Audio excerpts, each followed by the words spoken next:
My name is Ana Sofia Mendez. I was 12 when I crossed the desert. Not the romantic kind with dunes and camels. No.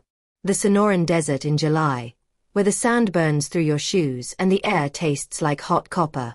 I left Culiacan, Sinaloa, with my grandmother's rosary in my pocket, a gallon jug of water that lasted 2 days, and a debt my father couldn't pay to men who wore gold chains and called themselves Los Señores. My mother stayed behind to sell tamales at the market from 4 a.m. until the sun burned the steam off the pavement. My little brother, Diego, stayed to finish 3rd grade and keep her company. I was the oldest. I was the sacrifice. The coyote's name was El Flaco, skinny, sunburned, with a scar across his throat and eyes that never blinked. He drove us in a rusted van with no seats, just blankets and the smell of fear and vomit. 12 people. Mothers with babies. Old men clutching plastic bags of documents. A pregnant woman named Marisol who vomited every hour. We crossed at night, walking single file, the moon our only light. The guides whispered silencio every time a baby cried. I carried the water jug on my shoulder, the plastic cutting into my skin. My shoes, hand-me-downs from my cousin, had holes in the soles. The sand got inside. It burned. We walked for 3 nights. On the 2nd night, the water ran out. El Flaco rationed sips from a hidden bottle. I gave my share to a little boy named Tomas who hadn't spoken since we left. He had a gap between his front teeth and a laugh that sounded like bells when he was happy. He wasn't happy now. On the 3rd night, the border patrol lights appeared. White, blinding, merciless. Helicopters. Dogs. Shouts in English. I ran. I dropped the jug. I heard Marisol scream as they tackled her. I hid under a mesquite bush, thorns tearing my arms, my breath coming in tiny hiccups. I stayed there until dawn. When I crawled out, the group was gone. Only footprints and a single child's shoe remained. I walked alone for 2 more days. No water. No food. Just the rosary and the Cuaderno Azul my mother gave me. Blue cover, 100 pages, bought at the papeleria for 20 pesos. I wrote in it with a pencil stub. Day 1 without them. I am not dead. I will find Phoenix. The sun baked me until my lips cracked and my tongue swelled. I saw mirages, lakes, my mother's tamales, Diego's smile. On the 5th day, I found a highway. A truck driver, white, bearded, named Hank, picked me up. He gave me a bottle of water and a granola bar. "You okay, kid?" he asked. I nodded. I didn't speak English yet. He drove me to Phoenix. He dropped me at a church on 7th Street. "Good luck," he said. I wrote his name in the Cuaderno. Hank gave me water, July 14th, 99. The church was Our Lady of Guadalupe, same as in Culiacan but bigger, with air conditioning and a crucifix that didn't judge. Father Ruiz, a priest with kind eyes and a limp, gave me a cot in the basement, a bowl of pozole, and a phone call to my mother. She cried through the static. "Are you safe? Did they hurt you? When are you coming back?" I lied. I said soon. I said I was fine. I said Phoenix was beautiful. I hung up and threw up in the bathroom. The basement had 40 cots, 1 bathroom, and the smell of bleach and despair. I shared a bunk with a girl named Lucia from Honduras who wet the bed every night. She was 10. She had a scar on her cheek from a machete. She told me her mother sold her to the coyotes for $500. At 5 a.m., Father Ruiz woke us with a bell. Breakfast was coffee and pan dulce. Then we lined up for work. The day labor corner on McDowell and 32nd was already 50 deep by 6 a.m. women with babies on their hips. Men in work boots. Teenagers like me trying to look older. The contractors rolled by slow in their pickups, pointing like we were fruit on a tree. Mrs. Karen picked me first. White woman, blonde bob, voice like a cheerleader gone sour. She owned the Desert Rose Motel on Van Buren. Pink stucco, cracked pool, 40 rooms that smelled of cigarettes and regret. "You speak English?" I shook my head. $5 an hour. Cash. Don't talk to the guests. She handed me a mop and a bucket. I started that day. Room 12. Vomit on the carpet. Room 15. Used condom under the bed. Room 18. Blood on the sheets. I cleaned until my hands blistered. I smiled when Mrs. Karen said, "Good job, kid." I wrote her name in the caderno. Karen, motel owner, July 15th, 99. Pity in her eyes. The motel was my school. I learned English from the TV in the lobby. Friends, The Price is Right, commercials for car insurance. I learned numbers from the cash register. I learned silence from the guests who looked through me. I sent $50 home every Friday via Western Union. My mother wrote back on grocery receipts. Diego started 4th grade. The men haven't come in 2 weeks. I kept the receipts in the caderno, next to the roaches and the dreams. School started in August. I enrolled at Trevor Brown High School as Ana Mendez, because Sophia was too hard to pronounce. The counselor, Mrs. Jenkins, looked at my clothes, hand-me-downs from the church, and said, "We have ESL classes for kids like you." She gave me a form. I filled it out in perfect Spanish. She smiled like I was a puppy. "Poor thing," she whispered to the secretary. I wrote it in the caderno. Jenkins, counselor, pity smile, August 10th, 99. The first day, I wore a dress my mother sent, blue with white flowers, too small. The girls in my ESL class laughed. "You look like a maid," said Brittany, blonde, braces, voice like a megaphone. I didn't understand, maid, yet. I smiled.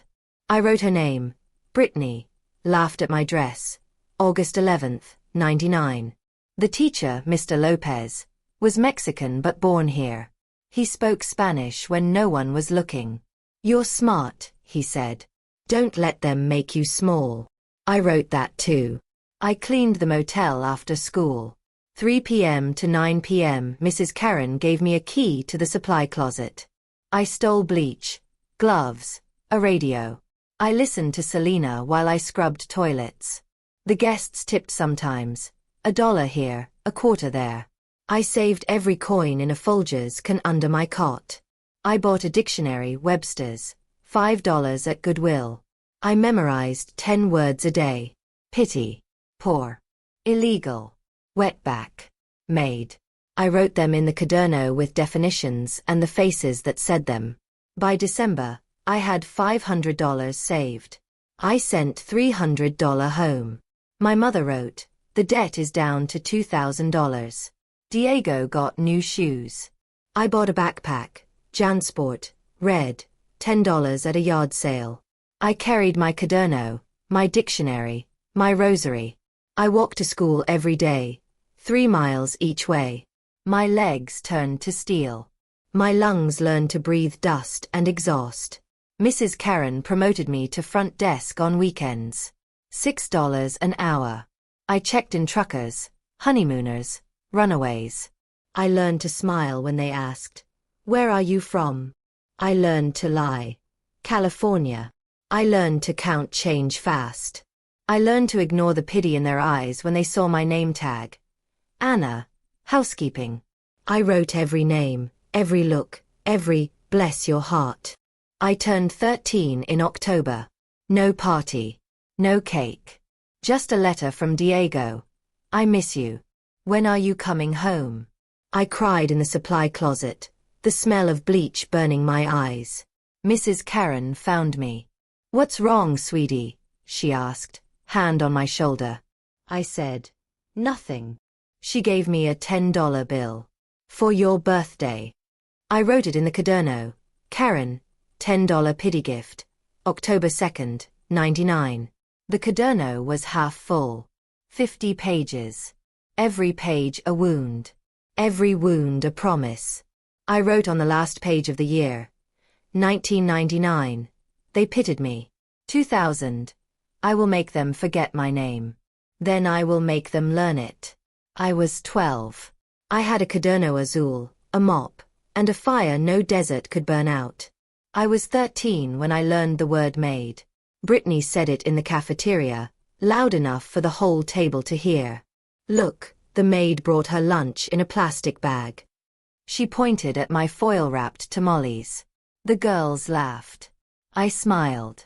I wrote her name again in the caderno. Brittany, cafeteria, January 12, 2000. I underlined it twice.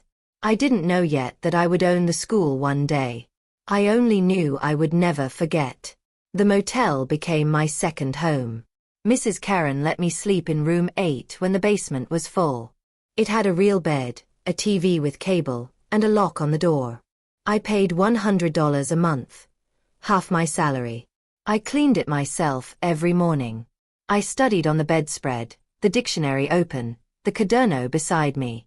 I memorized janitor, custodian, housekeeper, servant. I wrote sentences. I am not a maid. I am Ana Sofia Mendez. I practiced saying it in the mirror until my accent softened. School was war. ESL classes in a trailer behind the gym. The teacher, Mrs. Garcia, was kind but tired. She gave us worksheets with pictures. This is a dog. This is a cat. I finished in 5 minutes. I asked for more. She gave me algebra. I finished that too.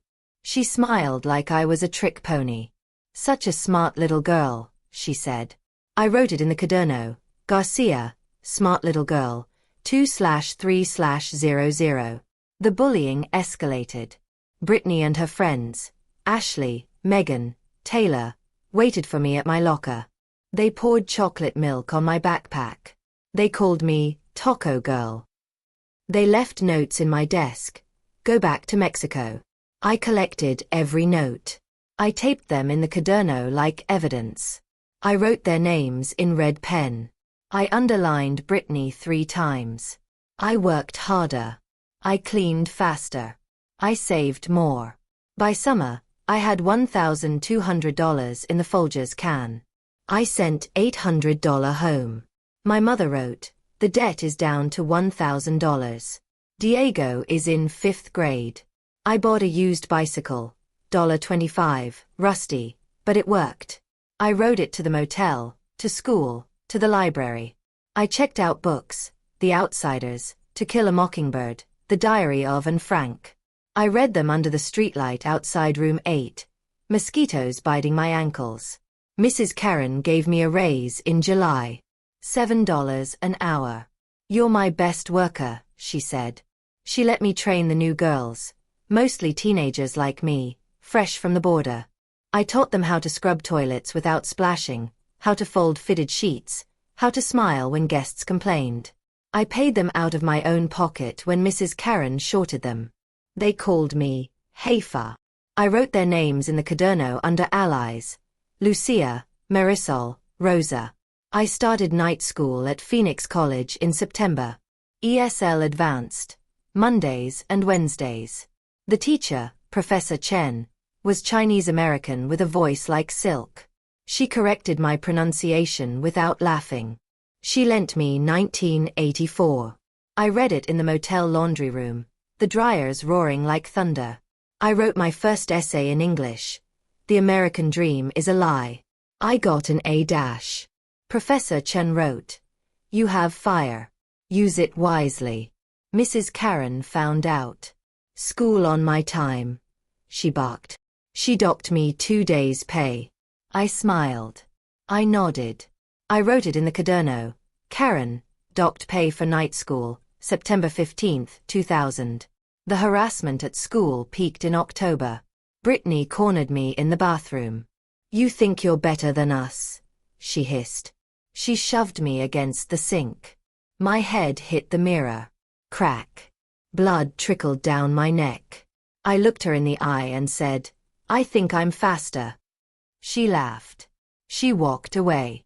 I wrote it in the caderno in red ink. Brittany, bathroom assault, October 20, 2000. I turned 14 in October. No party. Just a letter from Diego. I'm in 6th grade now. I want to be a doctor. I cried in room 8, the TV muted on SpongeBob. Mrs. Karen knocked with a slice of store-bought cake. "Happy birthday, sweetie." I took it. I wrote, "Karen, pity cake, October 2nd, 2000. I bought my first cell phone, a Nokia 3310, $50 prepaid. I called home once a month. My mother's voice cracked. Are you eating? Are you safe?" I lied. I said yes. I said soon. I hung up and threw up in the motel toilet. I started running the front desk full-time in 2001. $8 an hour. I learned QuickBooks on a library computer. I balanced the books. I caught Mrs. Karen skimming $200 a week. I didn't say anything. I wrote it in the caderno. Karen, stealing, March 12, 01. I saved every receipt. The caderno was almost full. 90 pages. I bought volume 2. I wrote on the first page, "This is not the end. This is the training." I was 14. I had a caderno azul, a key to the motel, and a list of names longer than my arm. I had a plan. I was 15 when I learned the word scholarship. Professor Chen wrote it on the board in white chalk, SHIP. "It means free money for smart kids," she said. I underlined it in the caderno azul 3 times. Volume 2, page 12. Scholarship, free money, September 4th, 01. That night, I rode my bike to the library and printed every application I could find. ASU. Now. Grand Canyon University. I filled them out in room 8, the motel TV muted on Survivor. I wrote essays about crossing the desert, cleaning toilets, memorizing 1984 while folding fitted sheets. I got rejection after rejection. Limited English proficiency. Insufficient extracurriculars. Financial aid reserved for citizens. I taped every letter in the caderno like war medals. Trevor Brown High had a college fair in October. Booths with banners, free pens, smiling recruiters in polo shirts.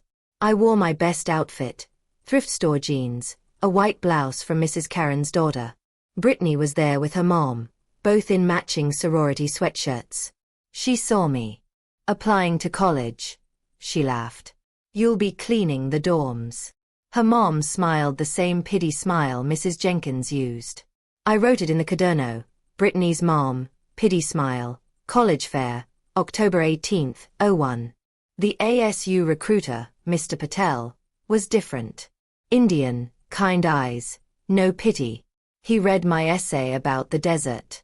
"You write like someone who's lived," he said. He gave me a full-ride application for undocumented students. New program, Hush Hush. I filled it out that night. I forged Mrs. Karen's signature as my guardian. I mailed it with a $50 money order I'd saved for 3 months.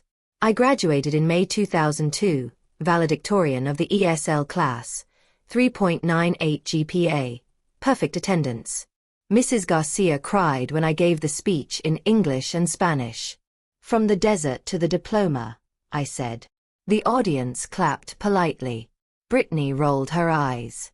I wrote her name one last time in high school. Brittany. I roll, graduation, May 24th, 02. ASU accepted me in June. Full ride. Housing. Books. I moved into Manzanita Hall in August. First time with my own room, my own key, my own future. I kept the caderno azul on my desk like a Bible. I majored in computer science. Minor in business. I worked the motel weekends, $10 an hour now. Mrs. Karen promoted me to assistant manager. I trained the new girls, fixed the books, caught her skimming again. I still didn't say anything. I wrote it. Karen, still stealing, August 15th, 02. College was war too. White boys in my CS 101 class laughed when I asked questions in accented English. "Maid wants to code," one whispered. I wrote his name, Jake, CS 101, September 10th, 02. I stayed after class. I debugged their code. I aced every exam. Professor Ramirez, Chicano, beard, tattoo of La Virgin on his arm, became my mentor. "You're not here to prove them wrong," he said. "You're here to build something they can't imagine." I wrote that in the caderno in gold pen. I started a side hustle in sophomore year, cleaning dorms for rich kids who partied too hard. $15 an hour. Cash. I hired Lucia and Rosa from the motel. We called it Limpiaya. We used spreadsheets to track jobs. I built a website on free hosting, HTML, ugly but functional. By junior year, we had 20 clients. $5,000 a month. I sent $3,000 home. My mother wrote, "Debt paid.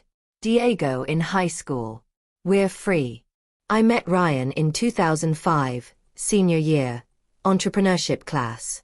White, tall, Stanford transfer, daddy's venture fund. He saw my Limpiaya numbers. "This scales," he said. "Let's pitch it." We became partners. 50/50ths. I wrote the code. He wrote the deck. We won $25,000 at the ASU pitch competition. Investors clapped. One asked, "Who's the brains?" Ryan pointed at me. The investor laughed. "The maid." I smiled. I wrote his name, Investor Mark. Made comment, April 12, 05. We graduated in May 2006. Ryan wanted to move to Silicon Valley. I wanted to stay in Phoenix. We compromised. Remote. I kept the motel job. I coded at night. Limpiaya became an app. Booking, payments, ratings. 100 cleaners. $50,000 a month. I bought my first laptop. Dell, $800. I bought Mrs. Karen's silence with a $10,000 bonus. She cried.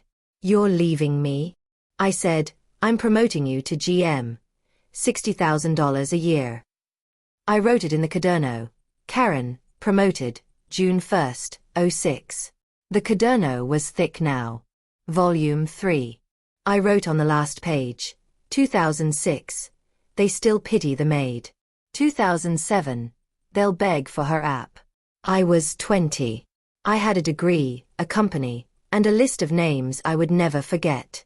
I had a plan. I was 35 when I bought the Desert Rose Motel for the second time. Not from Mrs. Karen. She had sold it in 2018 to a REIT called Pinnacle Properties for $3.2 million, convinced the market had peaked. I bought the REIT. $42 million, all cash, closed in 42 days. The boardroom was on the 32nd floor of a glass tower in downtown Phoenix, the kind of place where the air smells of espresso and ambition. The sellers, 3 white men in Brioni suits, cufflinks flashing like tiny knives, recognized me from the Forbes 30 under 30 list taped to the wall behind them. "You're the Limpiaya tech girl," said the lead partner, a man named Richard with a tan that stopped at his wrists. I smiled, the kind that doesn't reach the eyes. "I'm the owner now." I signed the papers with a Mont Blanc pen my mother had mailed from Culiacan, wrapped in a grocery receipt that read, "For the day you sign something bigger than a time card." I wrote in volume 6 of the Caderno Azul, Pinnacle Board, recognized me, March 15, 20. Richard, tan line, pity gone. I gutted the motel in 90 days. The pink stucco that once screamed budget was blasted off with high-pressure water, revealing raw concrete. I hired 200 workers, half former motel cleaners, half robotics engineers. We installed self-cleaning floors that used UV light and micromist to kill 99.9% of bacteria. We replaced the cracked pool with a rooftop infinity edge that reflected the Phoenix skyline. The 40 rooms became 120 smart suites, voice-activated lights, AI concierges that spoke Spanish, English, and Mandarin, beds that adjusted to your sleep cycle. I renamed it Hotel Sofia. My middle name, my mother's name, the name I whispered to myself in the desert when I was 12 and thought I would die. Opening night was November 1, 2020. 500 guests, investors, politicians, the mayor, Selena's cover band flown in from San Antonio. The lobby mural was 20 feet tall. Me at 12, mop in one hand, caderno in the other, the Sonoran Desert stretching behind me like a promise. Mrs. Karen arrived in a wheelchair, oxygen tank trailing like a loyal dog. She stared at the mural for a long time. "You kept the mop," she whispered, tears cutting tracks through her powder. I knelt beside her. "It's art now," I wrote. Karen cried at mural, 100% redeemed, November 1st, 20. Olympia Tech hit $500 million in annual recurring revenue in 2021. The IPO rumors started in TechCrunch, Bloomberg, The Wall Street Journal. Analysts valued us at $8 billion. I said no. I stayed private. I didn't need their money. I needed control. I expanded to Europe, London, Berlin, Madrid. I opened an office in a converted warehouse in Shoreditch, hired 5,000 cleaners globally, paid them an average of $35 an hour, full benefits, stock options that vested over 4 years. I bought the Trevor Brown High School auditorium for $8 million in 2022. The district was broke. I paid cash. I renamed it Ana Sofia Mendez Theatre. I funded 100 STEM scholarships a year. Full ride, no loans, priority for girls who arrived with plastic bags and accents. Brittany's daughter Madison applied in 2021. She was 17, braces, straight as, wrote an essay about her mom's mistakes. She got in. Brittany emailed me from a Gmail address with her maiden name. I was wrong. I'm sorry. Madison doesn't know I bullied you. Please don't tell her. I replied, your daughter starts in August. Tuition free. The past stays in the Caderno. I wrote, Brittany apologized via daughter, August 10th, 21. Ryan showed up at my office in January 2022. He looked 10 years older, divorced, unemployed, the Stanford shine gone. He stood in the lobby of Hotel Sophia, clutching a manila folder like a life raft. Can you hire me? He asked. I gave him a job, VP of Strategic Partnerships, $250,000 a year, reports to Lucia. She was CEO now, 40 years old, still wore the same gold cross she had at 15. Ryan's first assignment: clean the toilets in the staff break room. He did it. I wrote, Ryan works for me now, cleans toilets, January 5th, 22. I flew to Culiacan in July 2023. First time in 24 years. The airport had changed. New terminal, Starbucks, duty-free. My mother met me at arrivals, gray hair in a bun, same smile that carried me across the desert. Diego was a doctor, Harvard Med, my scholarship, class of 2022. He wore a white coat and a stethoscope like it was made for him. We drove to our old neighborhood in a rented SUV. The house was still there, adobe walls, tin roof, bougainvillea choking the fence. We demolished it in a week. Built Clinica Mendez in its place, 3 stories, solar panels, neonatal ICU, free care for anyone who walked in. I cried in the courtyard where I once sold tamales for 50 centavos. My mother handed me a grocery receipt. The debt is a memory. You are our miracle. I framed it in the clinic lobby next to a photo of me at 12, mop in hand. I bought the building on Sand Hill Road where the VCs laughed at me in 2007. $120 million, cash. The partners had aged into golf shirts and regret. I turned it into Olympia Tech West. Open plan, no offices, floor-to-ceiling windows. The old partners begged for space. I gave them the basement, $10 a square foot, month to month. They paid. I installed a plaque at the entrance. Here, they said a maid couldn't code. Now, she owns the building. I wrote every name, VC David, basement tenant, $10 per SQ feet, June 1st, 23. I turned 40 on October 2nd, 2025. Forbes put me on the cover. The maid who built an empire. I wore the same $39 blazer from Ross. Dry cleaned, iconic, a little tight across the shoulders now. The headline, From Mop to Mogul. How Ana Sofia Mendez Cleaned Up Silicon Valley. I signed 10,000 paychecks a week. I signed Madison's scholarship. I signed Ryan's quarterly bonus. $62, 500, enough for alimony. I signed Mrs. Karen's pension, $5,000 a month for life, wired to her account in Mesa. She sent a thank you card with a photo of her cat. I framed it in my office. I walked the Hotel Sophia every Friday. No heels, sneakers, jeans, hard hat when I inspected construction. I shook hands with housekeepers, engineers, the night auditor who started as a dishwasher. I remembered 487 names. I asked about mothers, kids, dreams. I carried volume 7 of the Caderno, leather-bound now, gold embossed, sacred. I wrote in it every night. The desert taste never left. The sound of Mrs. Karen's pity never faded. The promise in the Caderno never dimmed. I built a museum in the old motel laundry room, Museo della Supervivencia. The entrance was the original supply closet door. Inside, my plastic bag from 1999, the rosary with the broken bead, the Folgers can full of grocery receipts, the mop from room 12, preserved in resin, the first Limpia business card printed on a library printer, Brittany's chocolate milk stained note, the $5 million check from the sale I cried over, the Mont Blanc pen, Madison's scholarship letter. The final exhibit, a blank Caderno Azul and a pen. The plaque. Your story starts here. Write it. Own it. Sign their paychecks. I visited Trevor Brown High every year on career day.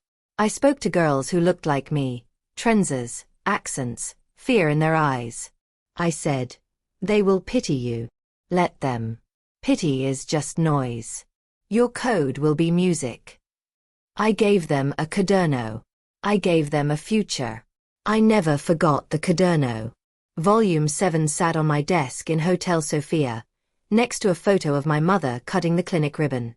I wrote in it every night. The empire was worth $5 billion. I signed the mayor's smart city contract. I signed the governor's janitorial bid. I signed the kid who once asked me to get coffee, now my CFO, $2 million a year. I signed Brittany's daughter's internship offer, $30 an hour, path to VP. I am 40. My hands are soft. My accent is polished. I still walk the motel halls in sneakers. I still carry a Caderno. I still remember the taste of desert dust and the sound of pity in a voice that thought it was kind.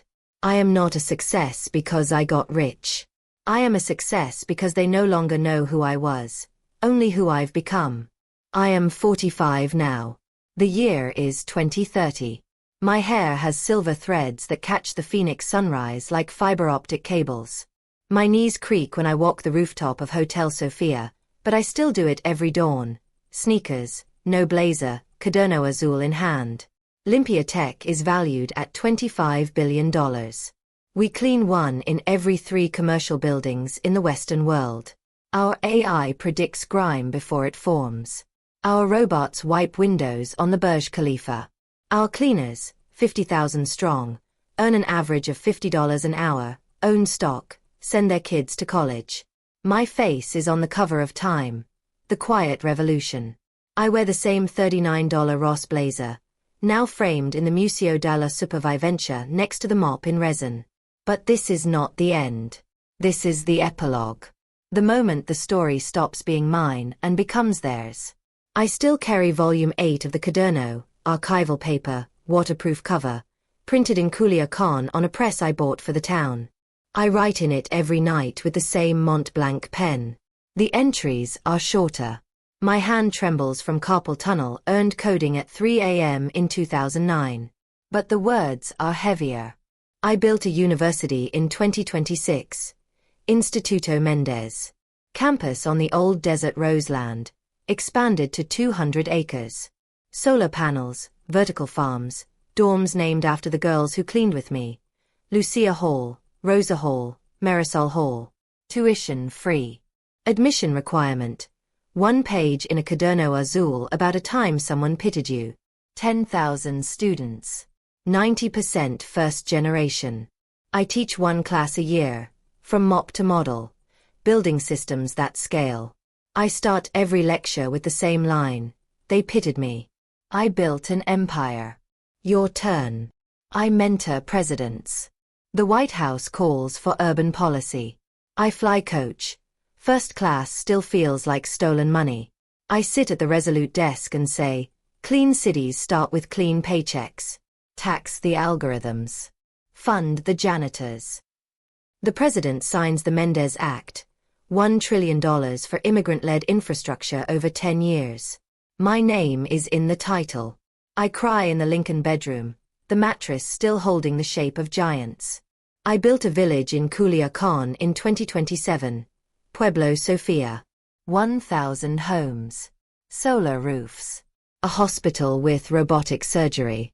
A university annex. My mother lives in the original house, now a community center with a kitchen that smells of tamales every morning. She teaches coding to grandmothers on tablets I donated. She still writes on grocery receipts. The sea is calm. The children code.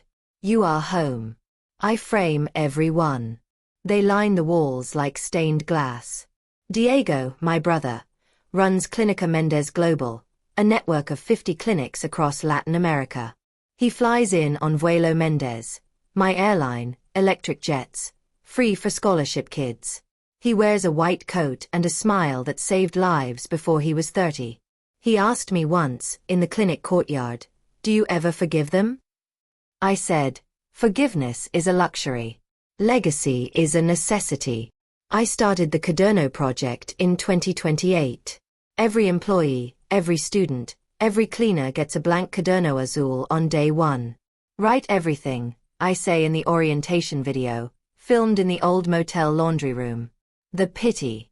The names. The promises. One day you'll need it. I publish the best entries anonymously in an annual anthology. Volume 1 sold 1 million copies. All proceeds to Instituto Mendez. A 17-year-old from Syria wrote, they called me refugee. I clean their skyscrapers. Now I design them. I cried. I sent her a $50,000 bonus and a corner office. I invited Britney to dinner in 2029.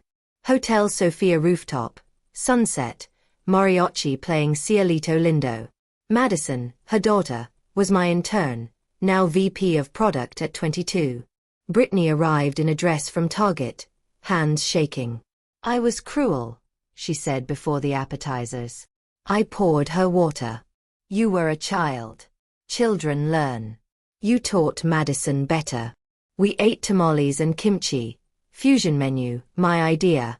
Madison gave the toast to the woman who turned pity into power. Britney cried. I didn't.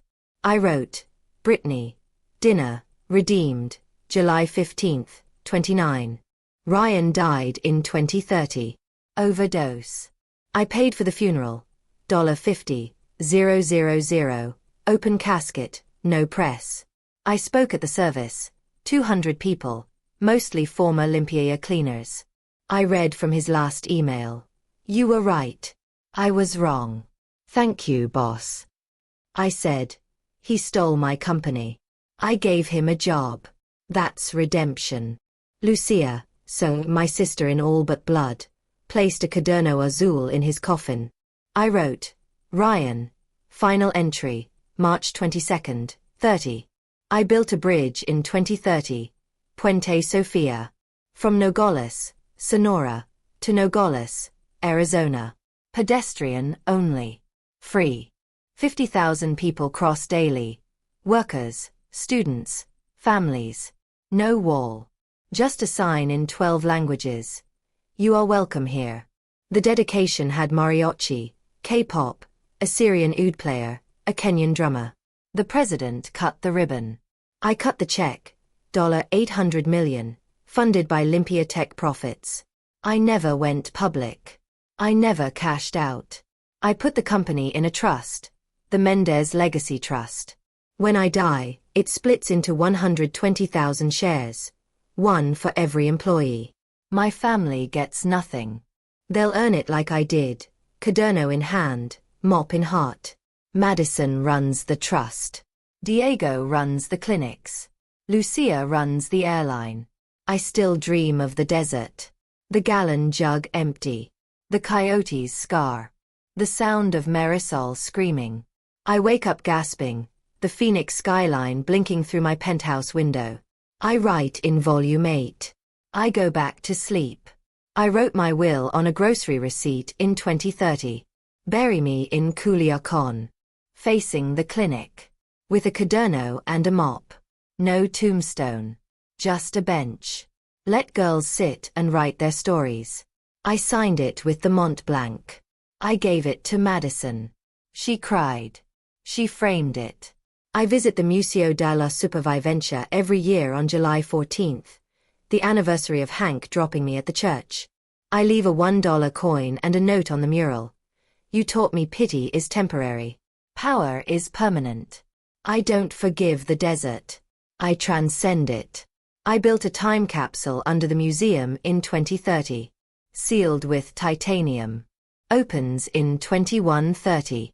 Inside, my first caderno Volume 1, the mop in resin, the $5 million check, Lucia's gold cross, Madison's internship offer, a flash drive with every employee story, 120,000 voices, 50 terabytes of truth, a letter in 12 languages.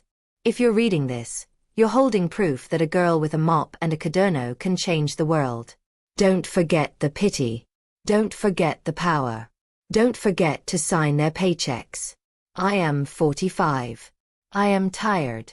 I am complete. My body slows, but my legacy walks. 50,000 homes cleaned daily. 120,000 paychecks a week. 3 million scholarship applications. 1,000 girls crossing Puente Sofia every day. I close my eyes and see them. Girls with cadernos, girls with mops, girls with corner offices, girls signing paychecks. The last entry in Volume 8, written tonight, July 14th, 2030, 31 years to the day Hank saved me. They pitied who I was. Now they don't know who I've become. Tomorrow, someone else will write the future. And the story continues. The desert is green. The children code. I am home. I close the caderno. I turn off the light. I listen to the city in my dreams. Clean, endless, unforgiving in its kindness. The mop gleams. The caderno waits. The future writes itself.